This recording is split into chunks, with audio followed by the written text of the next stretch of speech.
Alright guys, hope you're doing really well. Today we're going to be starting our last unit, political parties. It's going to be a little bit of a quick one, guys. We only have today, tomorrow, and next week, and then you guys are all donezo. So I might rush this a lot. Apologies, but if you do have any questions about political parties and all that different jazz, feel free to email me. I would love to answer your guys' questions because I know this can be one of the more interesting of all units, especially with how useful it is for you guys, being that you can vote. Anywho, what kind of party we talking about here? Well, political parties are kind of something that kind of goes against the normacy of what you might think of when it comes to a party. It's not like some big party where people have balloons and they are celebrating a birthday and they're talking about all the things that are good about politics and they're giving each other political gifts. If anything, political parties can lead to some less civilized things. Sometimes angry people get angry. Interesting fact, just something a little bit extra for you guys. If you didn't know, during the Civil War, with the animosity between anti-slavery and slavery, we had even congressmen beating senators to death over political parties. During the Civil War, when you had people who were abolitionists and you had people who were pro-slavery, there was a congressman by the name of Preston Brooks who literally went across the Capitol building and literally beat a senator by the name of Charles Sumner to death.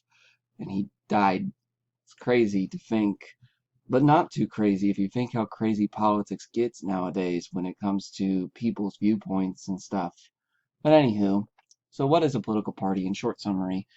It's an organization of citizens who wish to influence and control government by ultimately getting their people elected into some type of office, whether it be the highest office like the President of the United States, or maybe something a little bit lower like your mayor or something like that. The reason why people join a party is because they agree that they have not exact but similar ideas on big issues, as well as what the government should be doing and what it shouldn't be doing. Now, with that being said, Republicans and Democrats time, right? We're going to talk about that? Not quite. Today is all about history. We're going to be talking about the history of political parties today.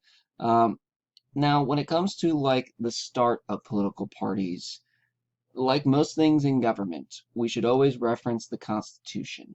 Now, does anybody remember in the Constitution where it talks about with political parties? Spoiler, it's nowhere to be found. In fact, our founding fathers did not like the ideas of political parties. They saw them as destructive and ultimately a danger to liberty. Don't believe me? Well, just remember what we did back in third quarter. We did those Federalist Papers. Federalist Paper number 10 literally talked all about factions and how they're dangerous and destructive. But ultimately, there's nothing you can do about it. Which kind of leads to this point. How can this be? How can you have founding fathers who were against political parties, but yet they themselves, most of them, will join a political party? Um, well, it leads to a discussion that at the beginning of our country there was no political parties, thusly nobody was part of a political party. But if you remember in Federalist Paper number 10, the founding fathers knew they were inevitable. And that's why they put safeguards in our Constitution to make sure that ultimately our government would not fall apart to political parties. They knew that they were inevitable because ultimately, if they were in England prior, and England had political parties where England was a monarchy, where if there's any form of government where political parties would be not really prevalent, it'd be one where there's a totalitarian ruler in charge. So if they could have political parties, such as the Whigs and the Tories, you get the idea. The founding fathers knew that in a republic, we would be very, very likely to have them, and that's why we designed our government to be able to handle them. It was all in Federalist Paper number 10. James Madison wrote that one, and he said that our government was designed to handle factions. Again, this is just kind of more historical background. Today we're kind of figuring out where political parties came from. And at the beginning of our nation, our founding fathers were not fans of them. So let's talk about that brief history of where they come from then. If we didn't start out with political parties, then who created them? Which presidents had them? Where did the original parties go? Well, let's first talk about Washington. Washington is the only president as of today that does not have a political party. Truthfully, he really didn't need one. And if we're even micromanaging it a little bit more, he kind of sided more with Federalists than he did Democratic Republicans, but he never officially joined any political party. He went along with the idea of factions are dangerous to liberty. I love this meme right here because it literally is like, you had one job, guys, not to make political parties. Now look what you've done. You've seen how crazy political parties can get in government. However, that didn't stop the people in his cabinet, specifically Alexander Hamilton and Thomas Jefferson. They started to formulate and they did create the first two political parties in our country.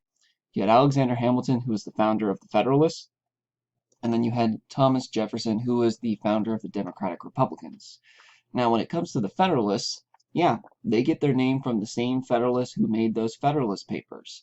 These guys were pro-national government people, just like the Federalists were pro-national government people, because they created a national government that was stronger, and they wanted the government to have more power / responsibilities. Now, I would dive a little bit more deeper as to what they believed, but not really important for you guys. How significant were they? They had a grand total of one U.S. president, which was John Adams. Now, there's an interesting debate on whether or not the Federalist Party would have survived if Hamilton was ever president, but Hamilton was never eligible to be president because of where he was born. Regardless, the Federalist Party is going to dissolve after years of repeated attempts at the presidency. Now, when it comes to the Democratic Republicans, these guys were the opposite. They wanted strong state governments. So these were people who were kind of like the anti-Federalists when we were doing the Federalists versus anti-Federalists, but not to the same degree as anti-Federalists. They didn't think there should be absolutely no national government. They just figured that the state should have more power. Thomas Jefferson was the one who created this party, as well as the leader of this party for a very long time, and he'll be the first president to represent this party. Now, how significant were the Democratic Republicans? They were pretty significant in the infancy of our nation. You have Jefferson, who was a Democratic Republican, Madison, Monroe, and even Quincy Adams. So the son of John Adams was even a Democratic Republican, which goes against what his father was. Now, I always get the question when we talk about Democratic Republicans, is this where we get Democrats and Republicans?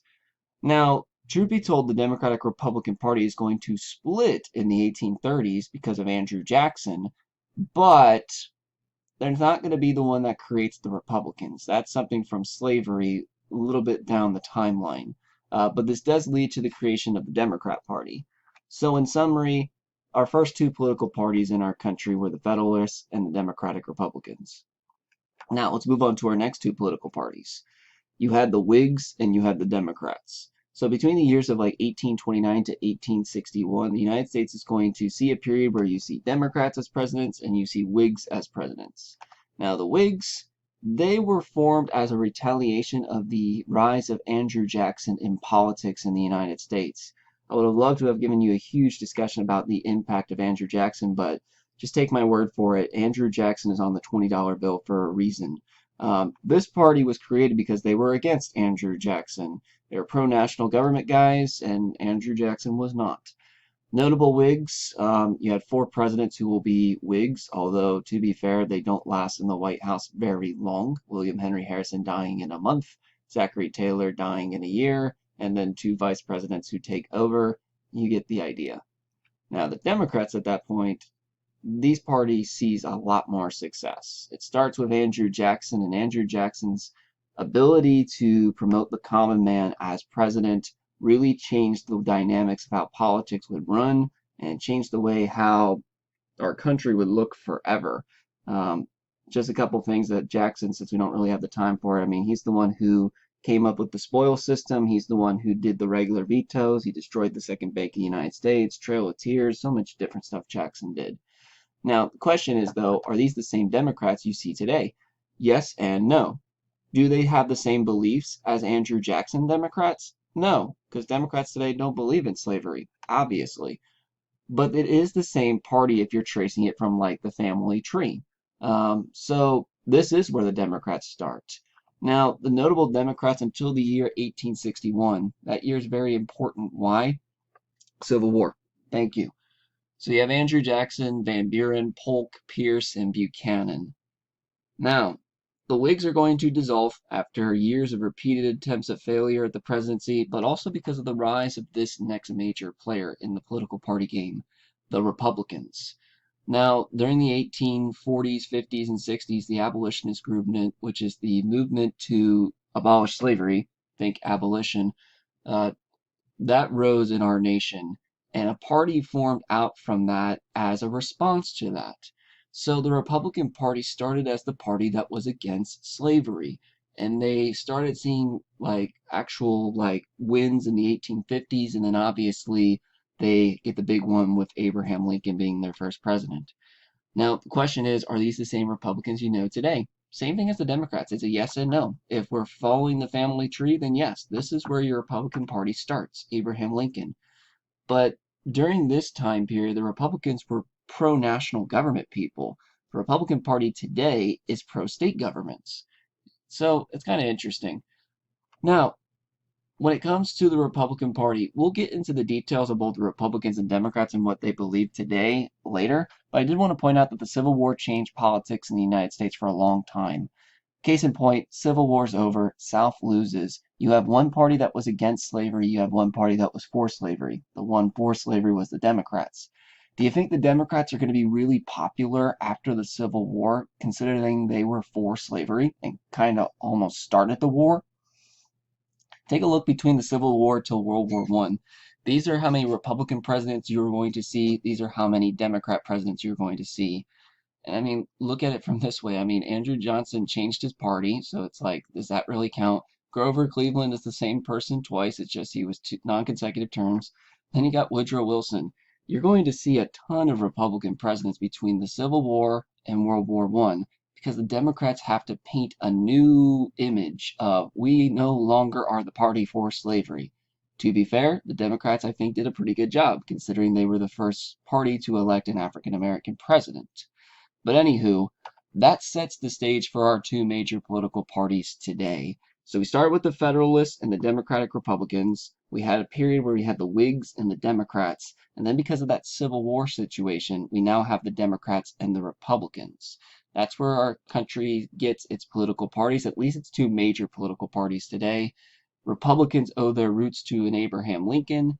Democrats owe their roots to Andrew Jackson.